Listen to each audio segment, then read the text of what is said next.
Thank you, everybody. Thank you for nice crowd, nice audience that are here for me today. I'm really pleased to be here, and I will tell a little bit about my experience in the ERP market, where we came from and where we're heading.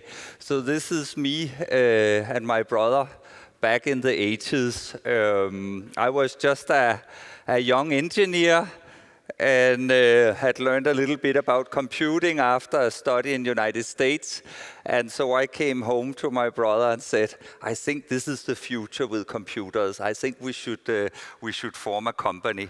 And we formed a company, and we built the first accounting product. I was also studying accounting, and this was the thing that time with a personal computer. How could you could actually buy one of these, put it on your desktop, and you could now do what the big companies were doing with a small computer. So we went on the first fair in Denmark called Kontor and Data in 1984, and we sold 40 of these systems. So these were the great days. People paid up front, and we got all the money, and then they went home with a PC and a software. And of course, the big wave for us came in the 1986, because the local area network was invented, and suddenly we could take this personal computer and connect together. So where the first product I made was for standalone, and I saw this opportunity by making what we called a multi-user system. And this, here we called it Concord, and this took off. We grew the company rapidly, and we started to sell Concord outside of Denmark also. And it was actually very simple. People also again called in, I need 3 user license, 3 PCs, and a Novell network, and some cable, and some cards to put in. So it was like one of these building markets where you bought everything and went home and assembled it, a little bit like IKEA. So, and again, people paid up front, so we had a lot of cash, and we grew a lot. And then into the 90s, we grew that business. We developed a package to do much more modification. We went to larger companies. We put a big Oracle database in the bottom of our software, and we grew it. And this was the time where all these companies that were selling, I think we were called mini computers at that time, where you had this dumb terminal. There was a lot of names. There was also some local names in Denmark called DDE and Norway, Norsk Data, and Partnercentralen, and they all died in that period. And yeah, you see today, it's all PC, it's all being connected, but this was the first stage of where we connected everything. And we built a huge company during that time, and we also grew the partner channel, because what we learned is that no company are the same, so everybody wanted their own modification, adapt to the need, and every company has their own work processes, workflow that needs to be implemented.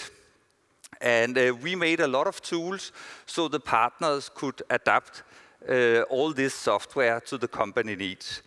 And of course, we continued, built a larger solution. In the late 90s, we built the Axapta product, and we got listed on the Danish Stock Exchange. And then there came the big stop after 1999, where 2000 came, and much of the IT budget was put on hold for a time. And then we looked at our competitor and said, why don't we join forces? We're trying to do the same all over the world. So we joined us with my company, Damgard, with another company, Navision. And a couple of years later, Microsoft came and bought us, and many of our old products is now Dynamics AX, Dynamics NAV, and so on. I went to Microsoft, and I worked a couple of years in Seattle, But the problem is sometimes, or many times, when a lot of things is brought together, there are too many chiefs, too many bosses, too much PowerPoint, and everything is about who is right and who should make a decision. So after moving papers a couple of years there, I left. And I left.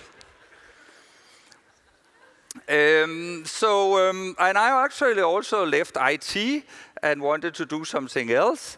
So, and I came back in IT later with Unicontra. But what happened between 2004 and 2014?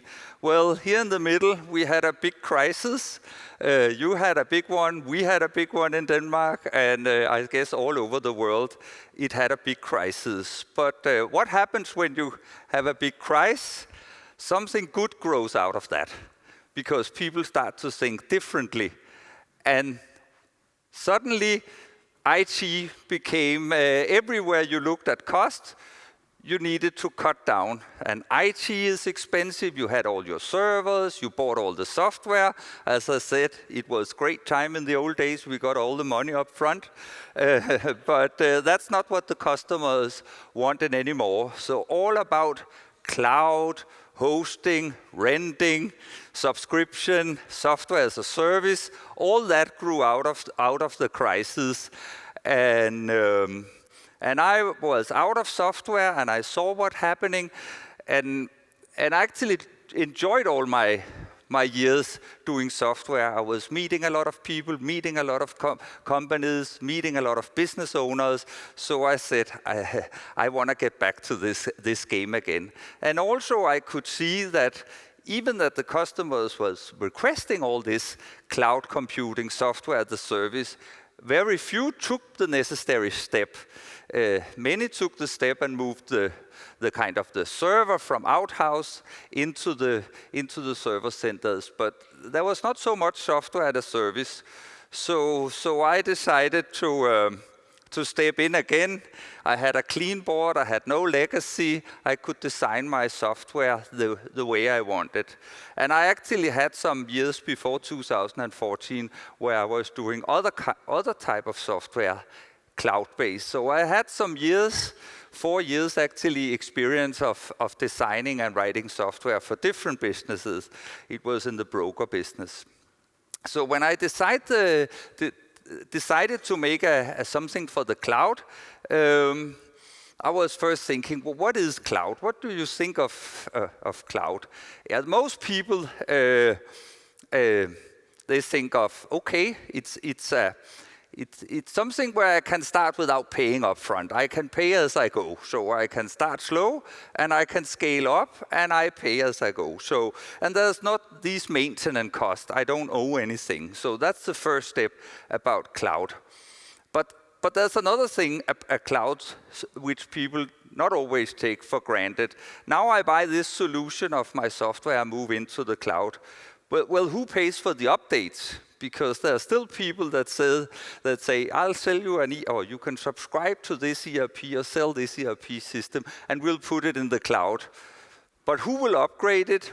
Who will take care of it? So the big thing is the running cost and maintenance, and then the biggest question is, of course, connectivity, API and multi-data access or multi-device access. If you think about it, you had the servers in your own house, which to some extent was fine because you could get to data, at least when you were inside the house. The problem may be when you were outside your company, could you get to your data? So moving into the cloud, you have to ask yourself the question, can I get to my data? Can I get my data in? Can I feed my data to it? So we were, of course, looking at all these opportunities that are with the cloud and decided, of course, we need to design the infrastructure, so it's not only about hosting in the cloud, it's about connectivity and upgrades, and all the things are done automatically. And then we took a look at some of the successful players in the cloud business. But let me give you an example before the cloud business, because Microsoft actually did a very nice design back with the Microsoft Exchange. If you think about Microsoft Exchange Server, and it is what it says, it's a server. It's actually a server that is really good at emailing, really good at calendaring, contacts, and notes and everything. But when the team at Microsoft did this server, they didn't build a user interface. So they went to the Office team and say, well, you are installing this Office product, the desktop with the Word and all that. Why don't you design an email client for us? So two different departments in Microsoft built their different products. And how does it work when two different people have to, or two different groups have to work together? They have to design a nice interface. So they designed a really nice interface between Exchange Server and Outlook, and it was a public interface that you could download. So this was actually one of the reasons why BlackBerry became so popular, because they made a new email client that was not Outlook, that was actually the BlackBerry. So suddenly you were beginning to feel the advantage, the force about having connectivity to your data. Suddenly you go on the road, and this was also one of the great reasons for the iPhone. You had a really nice email client connecting to the Exchange Server. And this is actually what Microsoft had done. Oh, there was actually one jump. No, okay. that was pressed too hard here. There it is. Yeah. So the whole design of Exchange Server, they have actually kept, but now they have moved the Exchange Server into the cloud and now rebranded it to Office 365. But the story is the same. You have this huge Exchange Server in the Microsoft Hosting Center, and you still connect all your devices to that. And this is actually the most successful subscription cloud-based product there is today. So many businesses are using it, and nobody's installing their own Exchange Server anymore. So I actually felt a little bit in love with that design. And I said, that's what we want to do with ERP. Let's design an ERP server. Same idea with the Exchange Server. We will just design a server that's really good at finance, invoicing, inventory, order process, purchase management, supply chain, all the function that goes into this to run an ERP system. But let's not focus on the user interface. Let's just focus on building a hardcore server that can do all the ERP stuff. And then we can focus on the user client later. And then we built another team, and just to make them not sit next door, we built our user interface team in India and our ERP team in Denmark. So in Denmark, we were building the server, and we defined a nicely interface, and our department in India built a nice user interface. And then we did a little bit like Office, because I like the idea with Office, and we want to be the next leg in the Office suite. So we also built a Windows client. So many think that it's a browser, it's hosted. Yeah, it's hosted, but anything can be hosted. A client is not linked to a browser. A client just is a way to present your data. So today, if you take the Uniconta, you go to the Windows App Store and you download a Uniconta client there, and then it's automatically updated. You register yourself online with an account, and then you use the credential. And over time, we have grown the number of clients you can connect to our cloud service. We can connect phones, we have browsers, we have BI products, and in fact, this just like Microsoft did with the interface to Exchange Server and to Office 365, that you have this open interface, we have this open interface today also to our cloud service. So anybody can connect to our cloud and build a user interface. So now you see all kind of applications showing up to interact with our cloud service. Independent, and it costs nothing. The API is free. The only we charge for is the user access. So whether you use a Windows PC or a Mac, or you're using one of these services. You see there's one called Budget 123. If you go to their website, you can enter your Unicontra credential and buy a license with them, and then it can analyze all your financial data and cash flow and make nice graphs and building up with extended budgets. And yeah, it's a company that have specialized in budget and analyzing data. And anywhere you have a payroll system, you have a POS system, anything can connect to our cloud service and upload data and download data. And then we distribute this through a partner network. And it was a little bit difficult for our partners to understand it in the beginning, because I could get a call from them and say, can I, through the API, create an order or generate an invoice? And I always said to them, well, if you open your Windows computer and go into Unicontra, can you create an order or can you create an invoice? Yes, I can. Well, that's because the API can do it, because the Windows client is nothing without the server. So the Windows front end cannot do anything that's not supported by the server. So anything can be implemented, and as the front end. And so you can also take our the more legacy architecture, which was this solid where everything was connected together. The way we have done it in the cloud is we have all the pieces. You can use part of them, you could use them all, and of course we have the interconnections to the pieces, and you can access them all.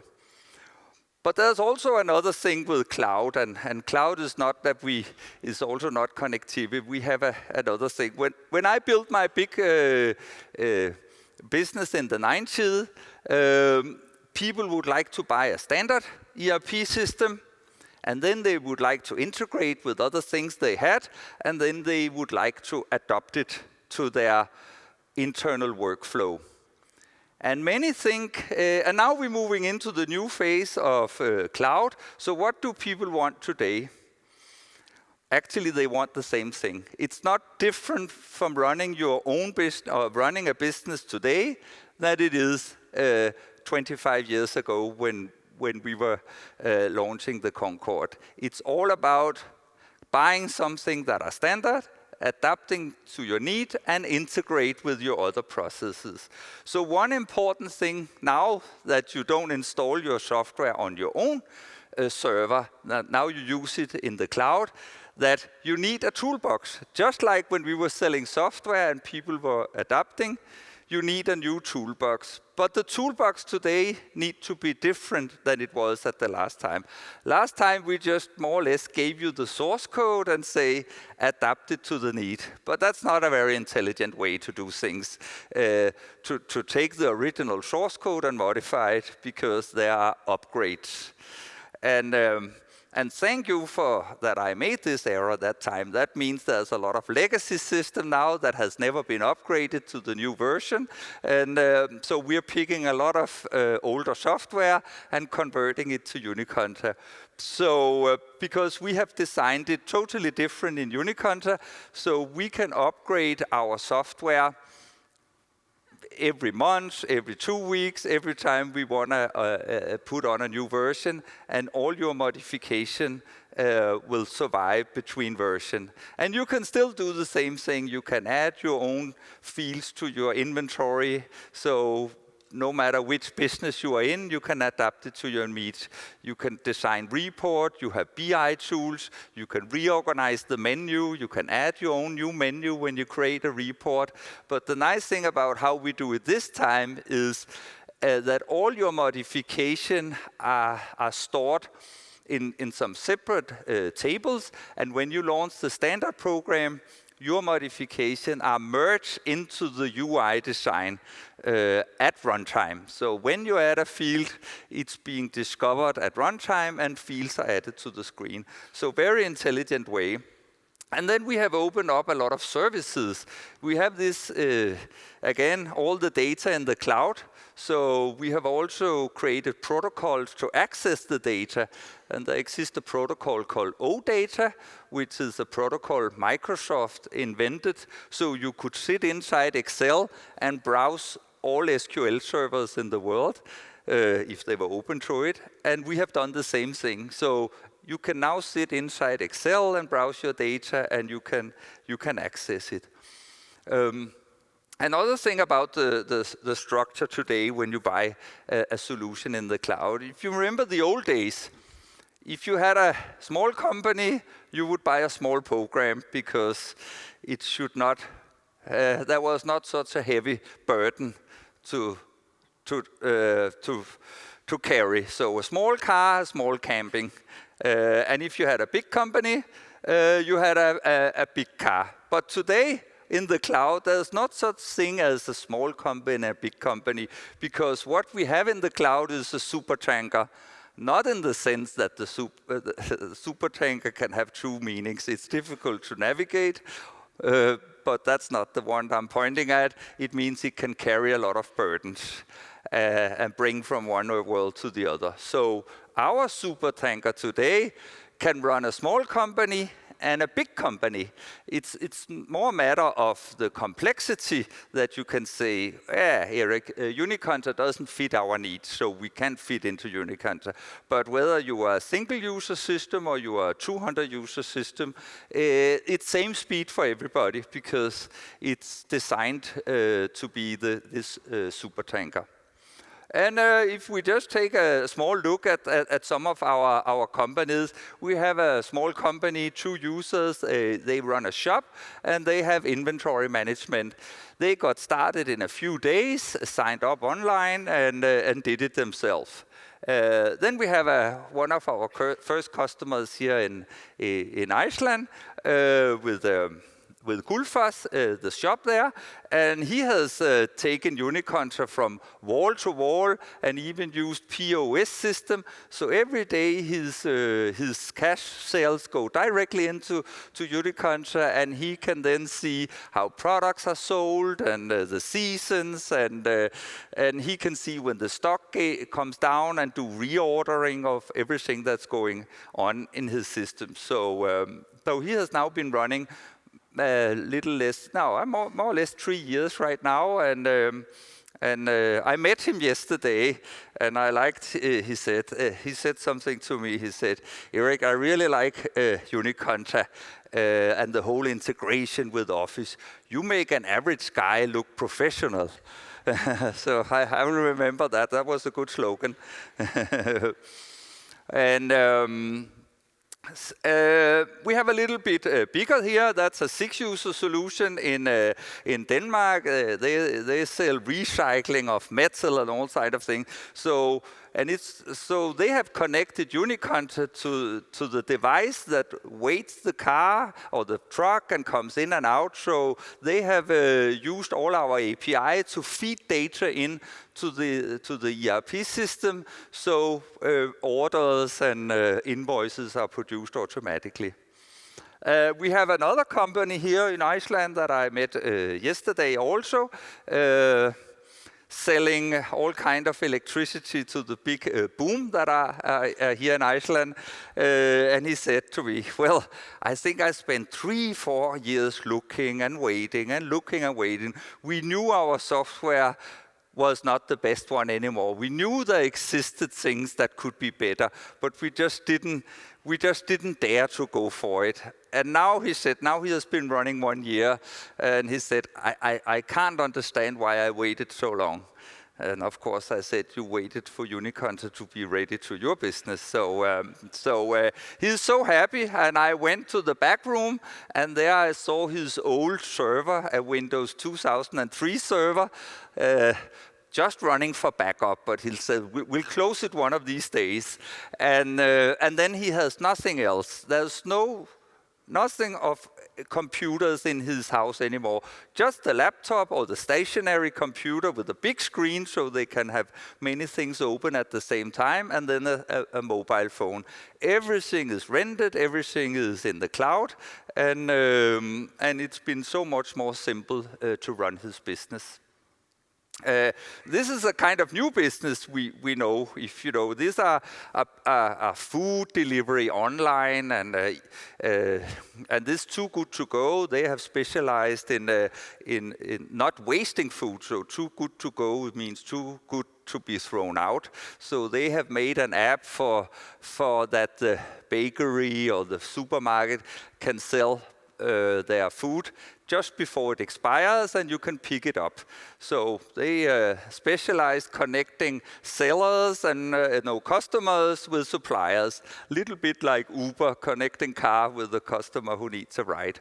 But of course, even though that the app at the end of the month have collected all the money for the food they have sold, now they need to send out in kind of an invoice, maybe a reverse invoice to the customer. But they didn't want to write an accounting system. So at the end of the month, they pump all the invoicing information into Uniconta that calculates the VAT, that prints out or sends out all the calculation to all the bakeries and supermarkets and so on. So they have two big things integrated.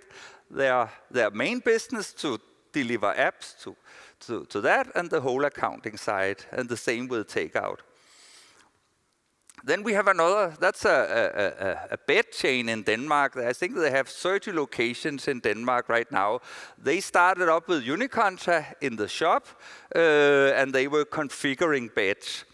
But I think they got inspired what McDonald's did, because in McDonald's you can go in and you have a big screen and you say, I want this burger, and then it suggests what you want to drink and so on.